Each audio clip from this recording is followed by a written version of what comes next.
Oui, il y a eu une longue journée d'audition à la Criette. Le parquet spécial, à travers d'abord le procureur, a écouté les prévenus, notamment ceux qu'on connaît le plus, Olivier Bokor, Oswald Omeki. Le parquet a poursuivi avec mandat de dépôt les deux concernés principalement. Le colonel Thévo Edjire cité dans le dossier n'a pas été poursuivi. Un autre prévenu a été également poursuivi. Ils étaient 3. On n'a pas son identité, c'est quand même curieux. On a son identité, le nom, je l'ai pris dans mes notes, mais il est très peu connu, lui, justement, parce que même la révélation de son inculpation a été évoquée par les avocats au-delà de 23h30 pendant l'interview, après la décision.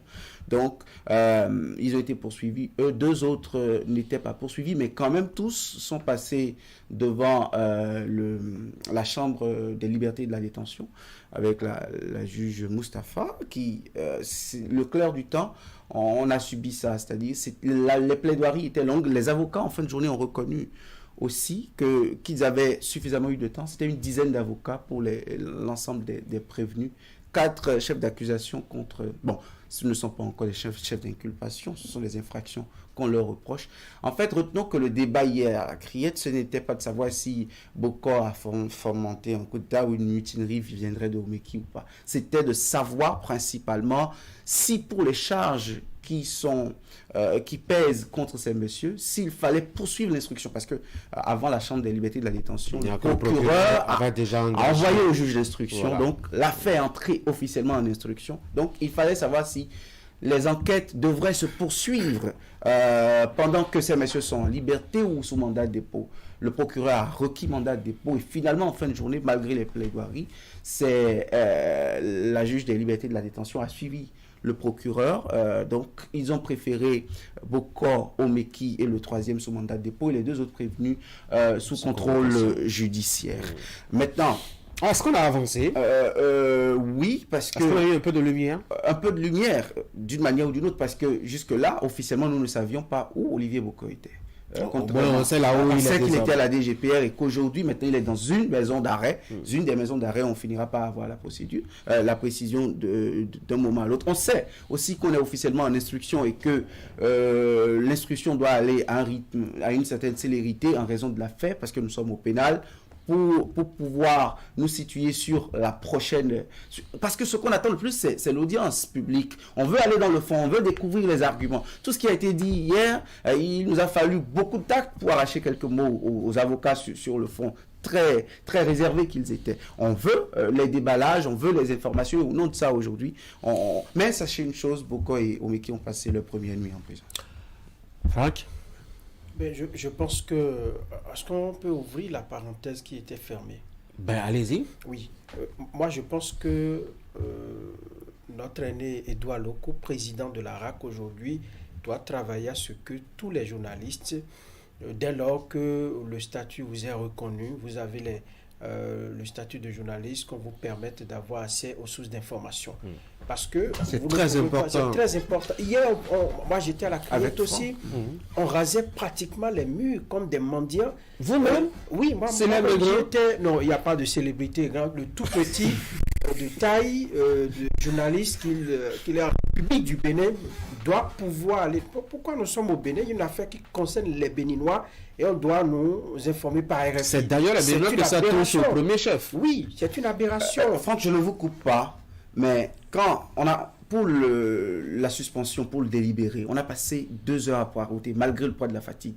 Mais vous savez, parce que le doyen de la presse internationale que vous connaissez était à l'intérieur, à 23h09, déjà, lui, il a confirmé les rumeurs qui étaient sur les réseaux sociaux parce qu'il avait écouté, non loin, juste à côté de la salle d'audience, la décision finale de la juge des libertés de la détention.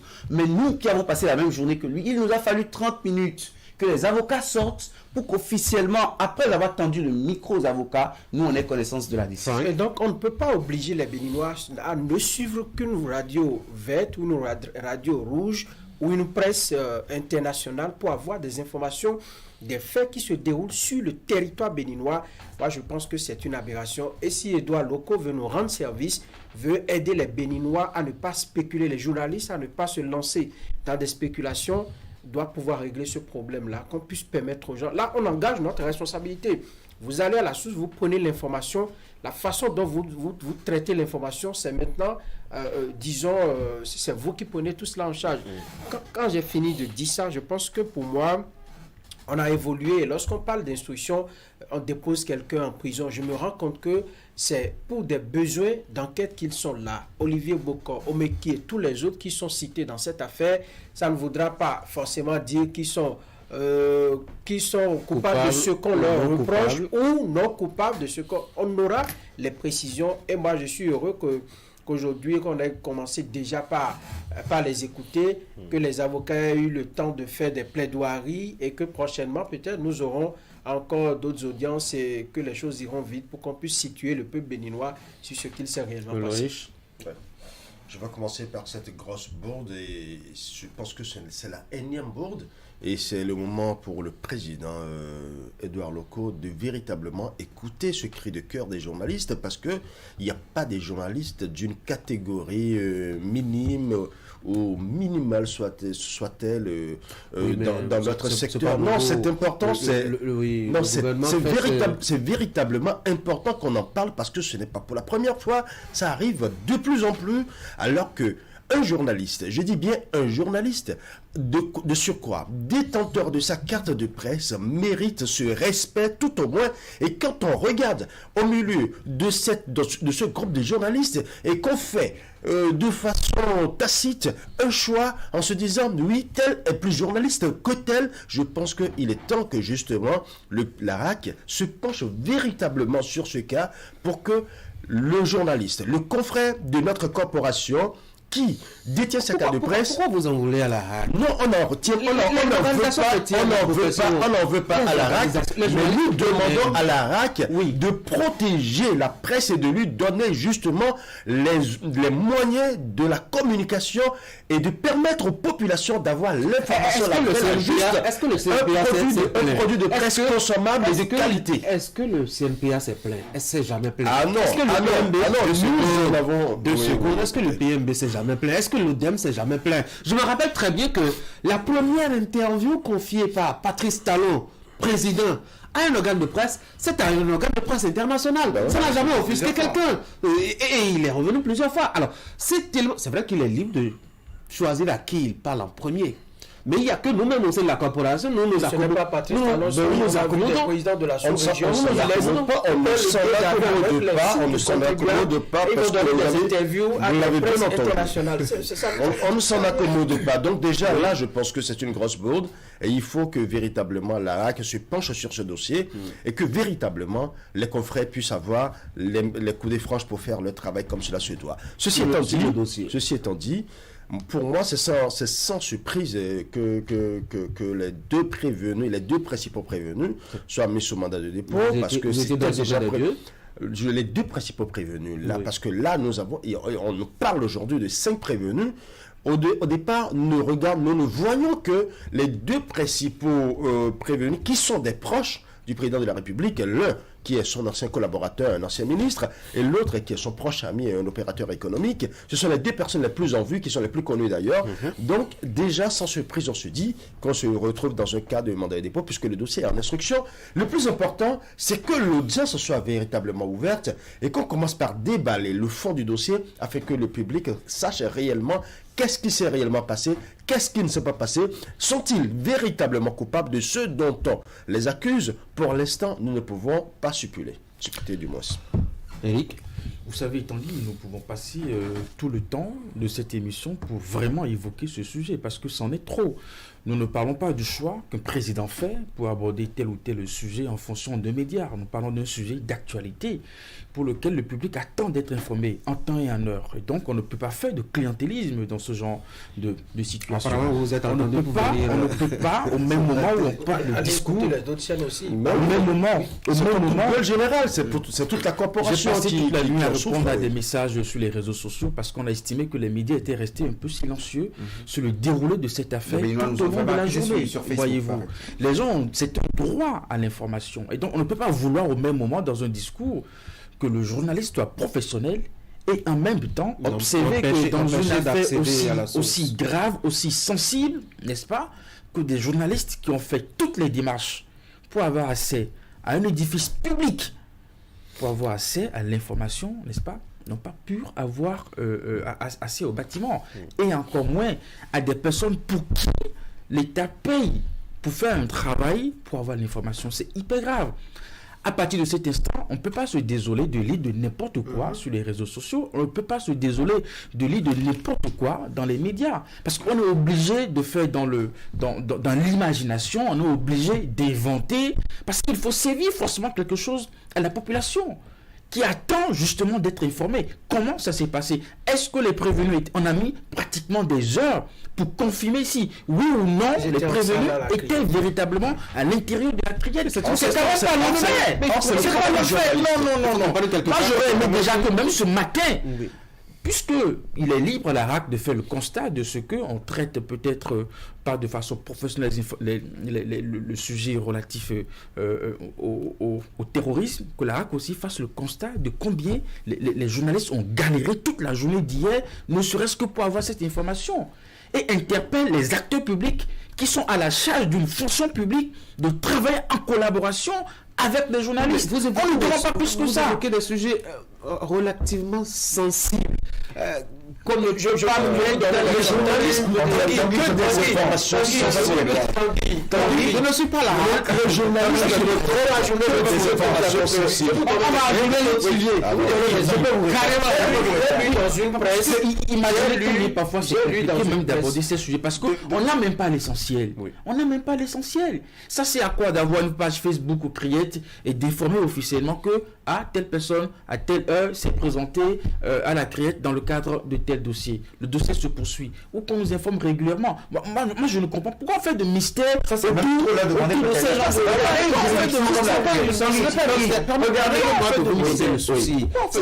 Ce n'est pas un mystère. Mais aujourd'hui, la posture dans laquelle Osvaldo Meki et comment est-ce qu'il s'appelle, Olivier Bokor sont, notamment le troisième aussi, c'est des postures suffisamment délicates pour qu'on veuille craindre aussi pour leur propre sécurité. Vous savez, comprendre que dans les mêmes conditions, je suivais sur la page Facebook de quelqu'un, quand il était question du procès de Haïvo et de Madougou, régulièrement on avait le déroulé des et même des gens qui sont au sein de l'appareil gouvernemental. Vous imaginez? Pourquoi on n'a pas la même sérénité? Pourquoi on n'a pas la même accessibilité liée à cette information? Les dossiers ne se ressemblent pas. Oui, justement, je pense que non seulement ce deux poids deux mesures est lié aux positions politiques, mais vous regardez là où il y a un peu de mépris. Vous savez, vous dites que pour la sécurité des gens, le dernier des chroniqueurs judiciaires, c'est qu'on ne filme pas un prévenu, qu'il soit inculpé ou non. D'accord. Qu'aucune caméra, aucun zélé. Hier, même si on voyait, nous a-t-on dit dans son blisco Olivier Bokor, aucun zélé hier ne braquerait de loin une caméra sur lui. Et nous sommes en audition. Le dossier n'était même pas encore en instruction. Jamais nous n'aurions accès à la salle. Mais fallait quand même... La Criette n'a même pas de cours. Elle est très grande avec les 20 ans qu'elle donne aux gens, avec sa grande notoriété. Mais elle n'a même pas de cours intérieur pour qu'on s'asseye. Oui. Donc... Vous voyez, elle n'est pas faite pour accueillir le marché d'Ottawa. Parce qu'elle a une juridiction à compétence nationale, avec un éventail de compétences matérielles comme ça, elle est faite pour connaître de dossiers sensibles, on parle de terrorisme, de blanchiment de capitaux. Au nom de cela, regardez pour le dossier Ronvi, regardez jusqu'au niveau de la direction générale de la police républicaine, il y avait des barrières. Et rassurez-vous, même des journalistes, carte de presse en main, ne pouvaient pas entrer. Dans quelle république sommes-nous? La justice n'est-elle pas un pouvoir comme le législatif, comme l'exécutif? La justice, est-ce que pour ce qui peut être relayé, on ne peut pas faire confiance à les journalistes de ce pays pour qu'ils écoutent au moins ça? Il faut que vous ayez des contacts de collaborateurs dans la que vous alliez les prendre derrière un mur de Azalaï. Hier, moi, j'ai lu quelque part, dans une presse, on a dit des reprévenus sont écoutés sous haute surveillance policière, militaire et tout ça. Mais lorsque vous vous rendez à la Criette, les gens vaquaient à leurs occupations. C'est vrai, le dispositif était léger. Très léger. Les gens, vous voyez combien... Ça dit, il y a une grosse différence on travaille parce que tout simplement, on ne nous permet pas d'avoir assez. Et ce qui est mauvais, c'est qu'on permet à certaines personnes d'entrer à la criette et on marginalise d'autres. Ça ne peut pas se comprendre dans un pays où nous voulons nous développer, où on demande à la presse d'être professionnelle. On vous dira que les journalistes doivent avoir leurs sources d'information, mais aucun ami de l'appareil judiciaire aujourd'hui ne veut prendre le risque de vous envoyer même un seul message sur WhatsApp. La belle preuve. Ils sont à la criette. Un collaborateur d'un avocat a dit hier que ce sont 9 prévenus et des gens se sont permis même d'écrire que selon des indiscrétions, il y aurait 9 prévenus. En fin de compte, on n'avait que 5 prévenus. Vous voyez, les indiscrétions sont ce qu'elles sont. Il fallait nous donner la place qu'il faut pour qu'au moment opportun, nous ayons... Regardez, je dis... Vous avez coupé Franck. Même si vous l'avez dit, vous l'avez dit.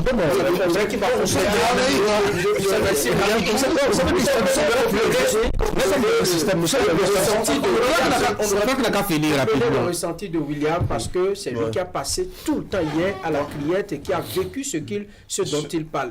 Et donc, moi, je ne peux pas comprendre qu'au XXIe siècle, dans un pays comme le Bénin, où la loi sur le numérique existe et vous ne pouvez plus faire n'importe quoi, qu'on nous empêche d'avoir accès à l'information. Moi, je me dis, pour la criette, pour la crédibilité, pour l'image, pour la visibilité même de cette instance judiciaire, on devrait quand même avoir des tribunes où nous avons les informations, les vraies, que nous pouvons relayer. Maintenant, quitte à nous d'alimenter également nos sources d'information, de les mettre à profit pour augmenter ce qu'on doit augmenter, sinon ça ne fait pas bien du tout. Oui, vous savez, c'est un sujet assez remontant parce que ce n'est pas la première fois. Ça arrive et ça devient redondant. Le premier aspect, c'est que la nature a horreur du vide. Quand vous voulez l'information, la bonne, la vraie, la juste et la crédible, il faut donner la possibilité à celui qui informe de pouvoir avoir accès à l'information. Dites-vous, vous voyez déjà tout de suite, sur ce plateau, on a relevé de petits aspects qui normalement devraient attirer l'attention des autorités. Quand dans le temps, vous avez une supposée intervention qui fait écho de 9 prévenus, alors qu'il s'agit effectivement de 5 prévenus, il y a déjà une différence dans l'information et le public qui consomme l'information a déjà consommé une fausse information ou une information biaisée. Ce qui veut dire que 5 ans déjà, vous avez la possibilité de donner l'information qu'il faut ou permettre à celui qui traite l'information, qui a appris à traiter l'information, qui sait traiter l'information, surtout quand l'information est sensible, et que vous l'empêchez d'avoir accès à ces informations, à la source de ces informations, c'est que vous laissez délibérément place à la désinformation, à la mésinformation et à la malinformation, et du coup, vous vous plaignez après en disant que les journalistes ne font pas leur travail. Je pense qu'il y a un véritable problème. Et quand je regarde le verso de la carte de presse, où c'est écrit que les autorités compétentes sont priées de permettre à de cette classe, c'est une prière. Mais cette prière, elle est muette. Cette prière, elle est muette, silencieuse et n'a aucun écho. Et je pense que c'est véritablement maintenant que la carte de presse doit commencer par avoir sa valeur devant les juridictions compétentes afin que le journaliste qui a sa carte puisse véritablement faire son travail. On sait que nous avons une déontologie, on sait que nous avons un code et le journaliste a un travail qui est codifié. Il sait qu'il ne doit pas outrepasser des lignes, qu'il doit respecter son travail dans des limites données. Quand le professionnel fait son travail, il y a une différence avec le web activiste qui détient juste un téléphone portable qui a une supposée information qu'il transforme systématiquement en vérité. Parce qu'à 20h hier, par le public. Déjà avec l'information qu'ils essaient de poser, alors qu'en ce moment, la plaidoirie était toujours en cours, on n'était même pas en mise en délibéré. On ne peut pas espérer, justement, dans ces conditions, que le journaliste soit meilleur. Imaginez entre l'heure à laquelle les personnes impliquées s'étaient rendues à la criette et l'heure à laquelle les grandes décisions en termes de chefs d'inculpation sont tombées carrément au milieu de la nuit, la quantité de fausses informations qu'on a publiées, ça rend service à qui? Ça fait honneur à qui? William l'a relevé. Déjà à 20h, on a lu un peu partout que les principales personnes, on les a déposées. Or, c'est bien plus tard, au milieu de la nuit, que cette décision est tombée. Regardez aussi le nombre de personnes, citées dans cette affaire. On a donné des noms et toute la journée, on allait dans tous les sens. Ça peut pas... Enfin, on peut pas continuer dans ça. Alors, on peut éviter ça. Est-ce que l'intelligence Nous sommes formés pour ça. C'est pour ça, justement, Oui. que la RAC a estimé que dans une république, c'est des journalistes formés qui doivent faire ce travail. Donc, laissez-nous faire le travail. Est-ce que l'intelligence du journalisme n'est pas dans sa capacité justement à aller au-delà de ces petites barrières? Ce n'est pas seulement au Bénin que ça existe. Non, ce dont nous parlons, Qu'est-ce que vous appelez Ce dont nous Est-ce que vous parlons. savez que c'est propre à la criette? Ce dont nous Non, parlons. c'est pas vrai. C'est propre à la criette et non. c'est propre, sinon, c'est Oui. propre à des dossiers sensibles comme ceux-là. Sinon, les chroniques judiciaires j'ai passé la journée, sinon la très longue journée, avec des douaniers qui bouclent une vingtaine d'années en chronique judiciaire hier. Ils vous diront qu'il n'y a que des affaires comme ça, qui ont des traitements comme ça. Sinon, dans une juridiction... Donc vous ne devrez pas être surpris. Non. Mais pourquoi? Qu'est-ce que ça coûte à la justice d'avoir un intermédiaire? On a un point focal au ministère de la Justice. On a des gens, même les tribunaux, même la Cour suprême, la plus haute juridiction de l'État en matière, dans plusieurs matières, cette juridiction-là a un chargé de communication. Ça coûte quoi d'avoir un intermédiaire? Ça coûte quoi de dire les professionnels des médias? Sinon, qui va me dire qu'on ne savait pas que toute la presse du Bénin aurait son attention à Gary hier et que pour ça, il fallait des dispositions. Pour le 1er août, on nous fait de la place. Pour Vodun Days, on nous donne des badges, on nous fait signer des choses 10, 20 jours avant pour envoyer des accréditations aux rédactions.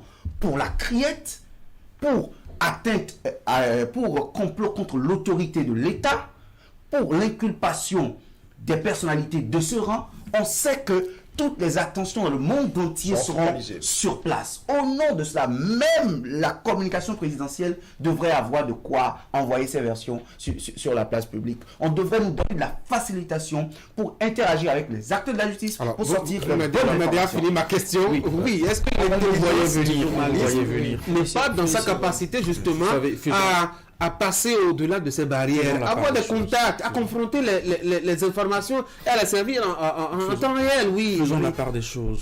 Nous parlons des informations. Il ne s'agit pas d'aller, comme on dit, rechercher ce qui n'existe pas. On doit pouvoir savoir, au niveau de l'appareil d'État, qu'il y a des informations qu'il faut rendre de façon accessible.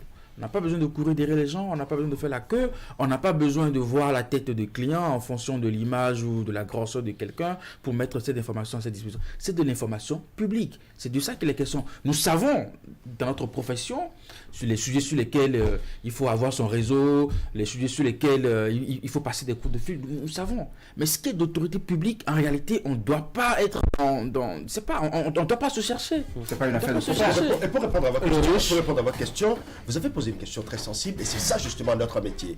Le journaliste peut outrepasser ses mailles, d'accord, mais qu'est-ce que le journaliste fait? Le journaliste fait d'abord la collecte des informations. Je peux collecter une information chez un mendiant, chez un fou, chez une personne sensible et aussi chez une autorité. Mais c'est à moi de faire le recoupement. C'est ça le journaliste, c'est ce que le journaliste a appris à faire. Quand il finit de faire le recoupement, c'est ce que nous aurions dû faire hier. Non, on aurait dû faire, mais justement, quand vous faites le recoupement, vous savez ce qui il y a fait la codification du journaliste. Vous savez, La codification du journaliste exige aussi de vérifier, d'avoir l'information et d'avoir les preuves tangibles de ce qu'il doit servir. Maintenant, quand la personne qui vous a donné l'information, vous avez un petit doute sur son information, le code de déontologie dit le moindre doute vous oblige à vous abstenir d'informer. Et là, justement, vous voyez, quand vous n'avez pas accès à la source crédible, c'est pas la peine de donner n'importe quoi à la population. Et je pense que c'est ça justement le problème que nous posons aujourd'hui, ce matin. Donc, quand vous dites que c'est la capacité à outrepasser... Je n'ai pas dit outrepasser. Aller au-delà de cette petite barrière. C'est un synonyme. Lorsque vous éliminez... Outrepasser, c'est pas passer au Écoutez, il y en a tellement aujourd'hui que lorsque vous éliminez une barrière, vous en trouvez encore de plus grosses, de plus épaisse. Et c'est là où ça devient intéressant et alléchant. Oui, plus c'est compliqué, plus c'est intéressant pour le journaliste. Plus c'est original, on n'est pas dans un dossier sensible. On n'est pas dans une enquête.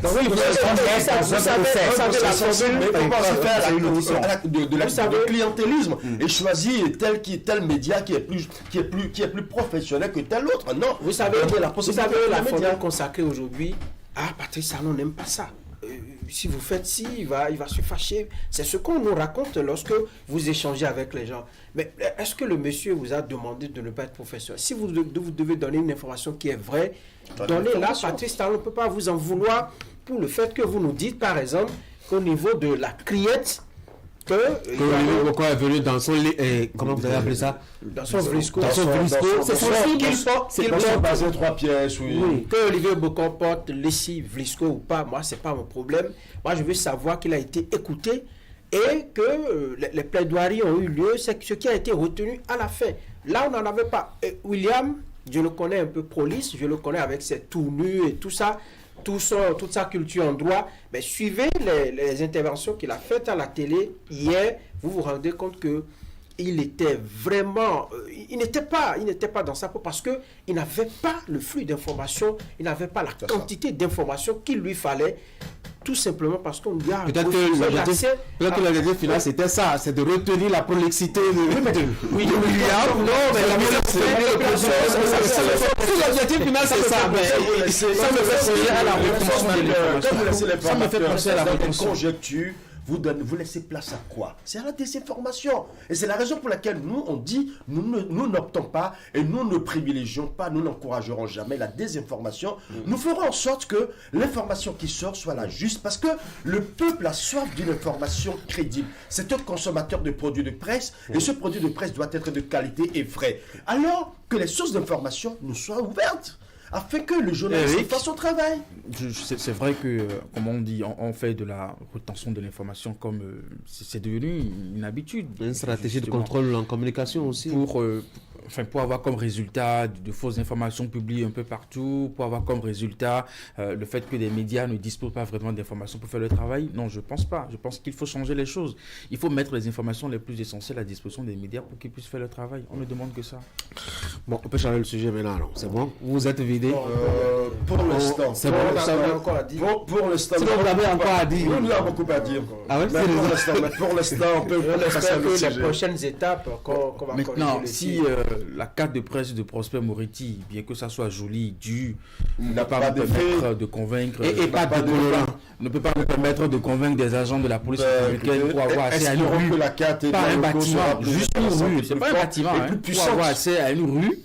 Bon, finalement, cette carte, moi je pense que Edouard Loko devra revoir encore la couleur. Cette carte que vous avez attendu 3 ans au moins. Bon, peut-être parce qu'il y a, non pas une audition, mais un procès, une audience publique que vous connaissez, l'affaire Steve d'un certain niveau.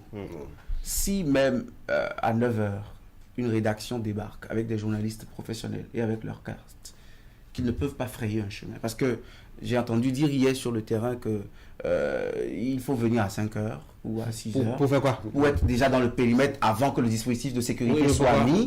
Sinon, vous risquez de ne jamais être quelque part pour pouvoir avoir l'information qu'il faut.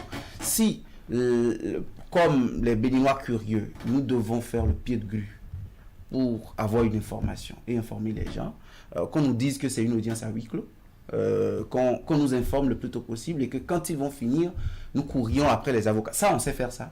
Prendre leurs collaborateurs, savoir quand est-ce que les plaidoiries vont finir. Nous irons ensuite interviewer les avocats. Mais qu'on ne vienne pas nous dire qu'on fait la promotion des droits de la défense. Qu'on ne vienne pas nous dire qu'on privilégie la défense, qu'on prend la parole d'une partie contre celle de la justice béninoise. Parce qu'on n'a pas d'intervention. Vous pensez, je pense que pour les pays qui ont un niveau de juridicité légèrement élevé, dans une affaire comme celle-là, même le procureur spécial se serait prononcé. Oui, on va dire un mot à la presse, à la fin. On lui aurait tendu le micro parce que nous sommes en expression, il serait très réservé, mais il dirait 2-3 mots. Mario Metonou a promis de revenir à la fin de son point de presse de la semaine écoulée. On va continuer. Mais au moins là-bas, vous avez accès au point de presse de Metonou. Un point de presse, vous savez ce que c'est? C'est pas une conférence de presse. Vous n'avez pas de questions à poser. D'accord. Vous les en tenez à ce qu'on vous dit. Et puis vous vous en comptez. Même derrière, même si vous ne bougez pas, même ici, vous aurez les liens. Il y a nos amis web activistes qui vous feront le direct. Vous suivrez tout avant même que les premiers reportages, avant que les reporters finissent d'enregistrer sur le terrain. Donc, si c'est pour les points de presse, et vous verrez les liens, les communicants du pouvoir et les web activistes feront le relais. Mais si c'est pour nous dire, est-ce que Boko est vraiment venu à la criette? Est-ce que Oumeki était là? Est-ce qu'ils sont les seuls non cités? On dit coup d'État, on n'entend pas un seul militaire, on n'entend pas le nom d'un seul militaire. Est-ce que c'est vrai? Le colonel Thévo, il est un témoin. Il n'est pas poursuivi. Il n'est pas prévu. Il n'était pas là hier. Il était là. Ah, voilà encore ce qu'on dit. Voilà. Il était là plus tard. Il a passé toute la journée là plus tard. Mais les premières informations étaient sur les réseaux sociaux. Il n'était pas là. Il y a quelqu'un sur Facebook qui sait donner les informations à 20h. Je ne sais pas avec qui il est de connivence dans la justice, mais les journalistes sur place, même nos aînés privilégiés au cadre de presse Gold, n'ont pas pu confirmer ça avant 23h. Cas de presse Gold. Oui, il y a des presse de presse Gold, il y a argent, il y a paille, il y a diamant. Pour nous, c'est en aluminium ou en argile. Pour vérifier, c'est vrai en argile. Uranium.